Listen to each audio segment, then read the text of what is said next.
Reportage énergie aujourd'hui avec nous par téléphone Aurélien Bolla. Bonjour. Bonjour. Alors, tu es un jeune écrivain, 24 ans. Tu viens de sortir ton premier roman aux éditions Albin Michel. Ça s'appelle La 11e plaie. Alors, pour commencer, tu vas peut-être, sans tout révéler, mais nous parler un petit peu de l'intrigue de ce roman. Le roman se situe en partie à Paris, puis un peu dans le reste de la France. Et l'intrigue est narrée se passe avec trois personnages principaux en fait. Et il y a pour point de départ une découverte atroce dans un cargo au Havre.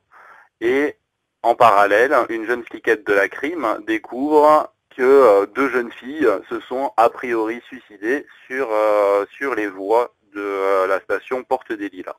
Donc voilà, ça c'est le point de départ de l'intrigue en fait. Ça se passe dans une France un petit peu, on va dire, en proie aux émeutes. C'était ton envie aussi de mettre un cadre comme ça très noir autour? Ce qui est bon de préciser, c'est que quand on se lance dans un premier roman et qu'on se dit on va l'envoyer par la poste, on a envie de tout y mettre.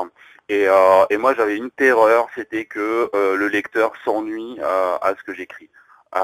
Et donc, il y avait cette idée de faire une France un peu survoltée, un peu surexcitée, avec des émeutes, une vision un peu apocalyptique de Paris.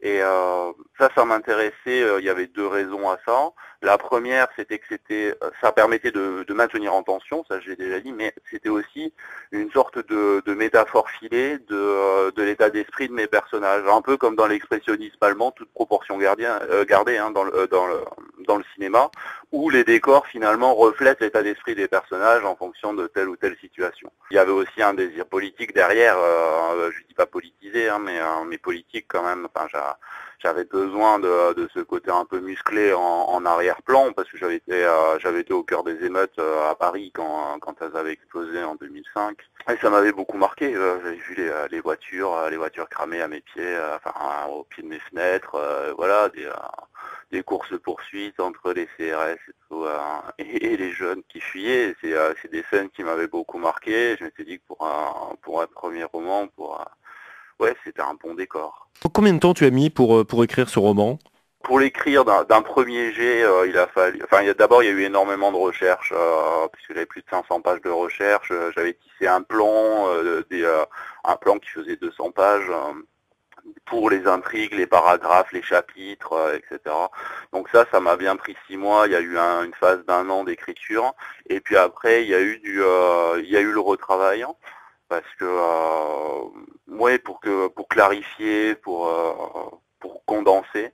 Et là, ça a été le rôle très important en fait de mon éditrice, qui m'a permis de me guider vraiment très précisément vers le produit fini, hein, vers le livre terminé finalement, tel qu'il est aujourd'hui, tel que vous l'avez lu. Il y a une partie qui se passe à Guéret. C'est un endroit que tu connaissais ou pas du tout alors? Alors c'est un endroit que je connaissais, c'est un grand-père, mais j'y suis allé en fait.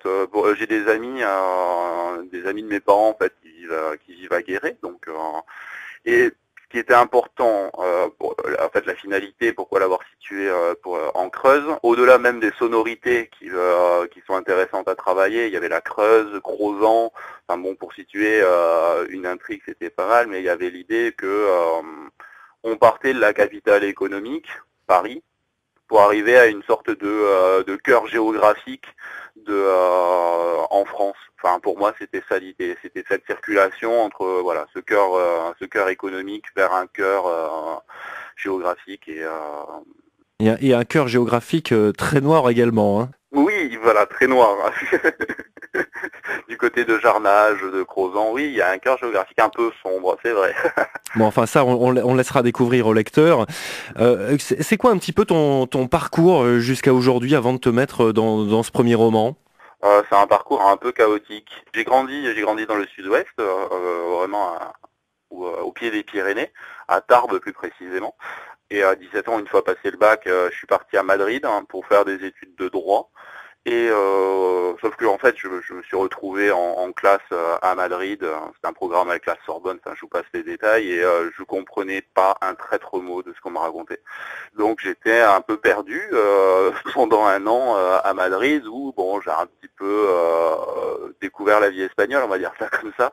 Et puis je suis monté sur Paris pour après avoir rencontré un critique de cinéma qui s'appelle Jean Douché, qui m'a proposé de travailler un petit peu, voilà, quoi, écrire des piges pour les cahiers du cinéma, ce genre de choses, quoi. Comme j'étais passionné, je l'ai fait, et puis j'ai fait l'école du Louvre, voilà, parce que mes parents réclamaient que je fasse des études et que je ne dois pas en fait amener une vie de bohème à Paris. Et puis voilà, entre-temps, j'ai commencé à bosser comme scénariste pour André Téchiné. Voilà, et là j'avais déjà écrit, en fait, la 11e plaie quand j'ai commencé à travailler comme scénariste pour Téchiné, et je l'ai envoyé par la poste, voilà, à Albin Michel. Et puis, grand jour, on m'a appelé, on m'a dit est-ce que vous pouvez passer? Et voilà, et donc un an après, me voilà. La 11e plaie, c'est par rapport, j'imagine, aux plaies d'Égypte. Oui, enfin c'est un titre métaphorique, c'était un titre de travail surtout qui m'a permis oui, de donner chair au texte. C'était c'était lié au fait que la 10e plaie d'Égypte, donc c'est la mort des premiers-nés, et je m'étais dit, voilà, donc c'est pas du tout les enfants, hein, mais moi je l'ai interprété en fait comme premier-né. Je me suis dit, voilà, puisque ça traite quand même de la question de la pédophilie, hein, et que j'avais envie d'une société, oui, presque soumise à un fléau en fait. Mais c'était vraiment un titre de travail. Dans cette, il y avait ce côté apocalyptique qui m'intéressait, cette toile d'arrière-fond dont nous avons parlé. Et voilà, c'est donc la 11e plaie. Et puis bon, il y a des clés dans le roman pour comprendre ça, mais ça, je laisse le lecteur les découvrir. Ouais, on va pas trop en dire. C'est quoi un petit peu tes inspirations, toi, les auteurs qui te plaisent? En fait, je suis venu d'abord à la littérature blanche, donc en littérature blanche, enfin bon, en même temps, je trouve ça absurde l'idée de littérature blanche, littérature noire. Je trouve ça c'est un peu réducteur, mais c'était Bernanos, voilà.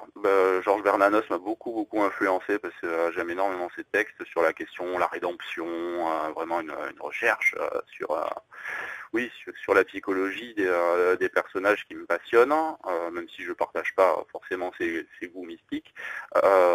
Hubert Selby Jr., dont la 11e plaie, il y a une citation de lui, c'est la seule citation d'ailleurs qui ouvre le roman. Et après, en littérature noire, James Ellroy, bon ça c'est une évidence, je crois que tous les auteurs de polar le citent. Denis Lehan, qui est vraiment un immense auteur, hein, dont le Shutter Island vient de sortir en salle, enfin l'adaptation. Et après, il y a des auteurs français que j'ai découverts, mais une fois que j'avais déjà écrit la 11e plaie, je l'avais déjà envoyé, mais j'ai découvert Caril Ferré et son Zoulou, qui est une pure merveille.